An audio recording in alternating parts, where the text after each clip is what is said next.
I'm going to show you that. Let's actually look at this on a chart. Okay, so this is a chart. This shows the first one we're going to look at is the downside example, the one we literally just did. Guys, look, this is why this thing is incredible, because for me to spot, you know, this is swing to swing, right? Here to here. For me to spot this divergence or this absorption, I beg your pardon, it is divergence, but again, that word has been tarnished, and you know, I mean, doesn't really like annoy me because I don't really get annoyed, but it like does sadden me that the word divergence has been tarnished. Really, this is true divergence, right? So I'm going to use it. I like to use the word, but use it in this sense, please, if you can. You know, look at it in terms of the fabric of the market, divergence, not any sort of you know, oscillator or one of these things. It's more to do with true market orders versus what is the driver of the market? Market orders. So market orders can diverge obviously with price when you see things like absorption. The point is, the thing is, I love this thing, and look, I haven't got the time slots, but it's obvious. Look, that's RTH, 9 o'clock. You're about a couple of hours. You're talking over 2-3 hours in the session. Imagine trying to spot this on a depth of market over 3 hours. You're just not going to be able to do it. This thing is so powerful. I can see straight away, right, okay, we came down, we sold off in the morning, right? So the delta obviously was down, market orders drove us down, fine. Can't see any problems here. Then as we drove down again, what happened? Hang on. So this could be, I'm just going to make up any price. Say 28.01. Guys, look, price has barely moved. What's happened to the delta? Look, huge market orders. Didn't we just say that? 1,000, 2,000, 3,000, 4,000, 5,000 at what? One price. What's the delta doing? Going negative. Look. Classic absorption. Buyers are doing what? Saying, thank you very much, thank you very much. Yep, I'll take that, I'll take that. Buyers are absorbing, and look what happens. Bang, the market goes up. You've seen it on the depth of market 100 times.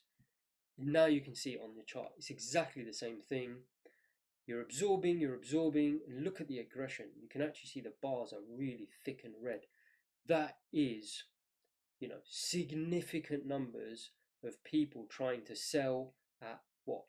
One price level. Okay. Once you get your head around it, you'll be like, oh my God, that's obvious.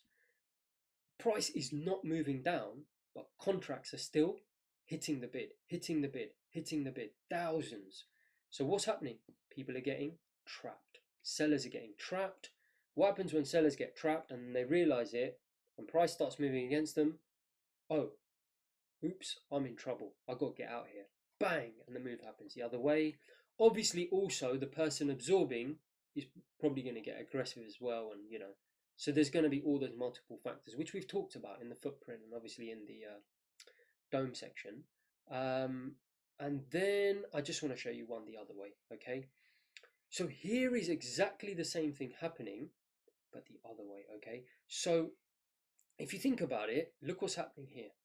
The market is moving down, and then what do we have? We have barely, you know, between sort of this area, if you think about it, that area of price.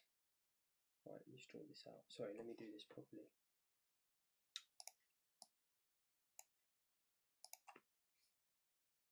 Sort of this, sorry, pen. Can you see this area of price? It's pretty static, isn't it? Sort of this region here. Price has not gone anywhere, right? That area. Look what has happened here. Can you see that? People are doing what? Hitting the offer, hitting the offer. Keep hitting the offer. And where's price going? One area. So that's 28.01. That might be like 28.10 or something. Okay, and don't worry, we'll do a few examples of these, but the point is, has the price really gone anywhere here? No, maybe gone up a couple of ticks, but look what Delta's done here. It's got so aggressive, and actually it's been the whole thing, isn't it? You can see buyers are being sort of incredibly absorbed in this whole move. You know, obviously it's not always going to be, and I showed you this, and that's why I actually wanted to show you this example, because I don't want you to get obsessed with single price levels. All right, you know, this is the point. When you start to get into more advanced depth of market, as I showed you in the pound, it can take place, and it typically does in crude, over multiple prices. Guys, it just comes with experience. You're going to have to just accept that. You know, no one's going to sit there and absorb at one price level. You know, it happens in treasuries, but in most markets, it's too thin. You're not going to be able to sit there and absorb. You're going to get killed. It's going to be too obvious that you're doing it. So people do like to spread out their absorption. You can see in this little tiny area, this guy is absorbing. The seller on the offer side is just absorbing huge amounts, right, in that little region. And if you look at it here, what's happening there? All it is 1,000, 2,000, 3,000, you know, hitting the offer. Keep hitting the offer, smacking the offer, trying to buy, trying to buy, trying to buy. Look at that, how many thousands of contracts. What have these buyers been able to do to price? Nothing. Classic absorption. What's happened? Buyers got trapped. Boom. Look at that. Okay. Pretty simple stuff, guys. That's absorption. We're going to look at it one more way. I'm going to show you some stop outs, all right, where the price is not generally being, again, driven by market orders necessarily, and you know, price is drifting, but there is no market orders basically driving it, and that's a classic sign of stop outs. We're going to talk about in the next slide.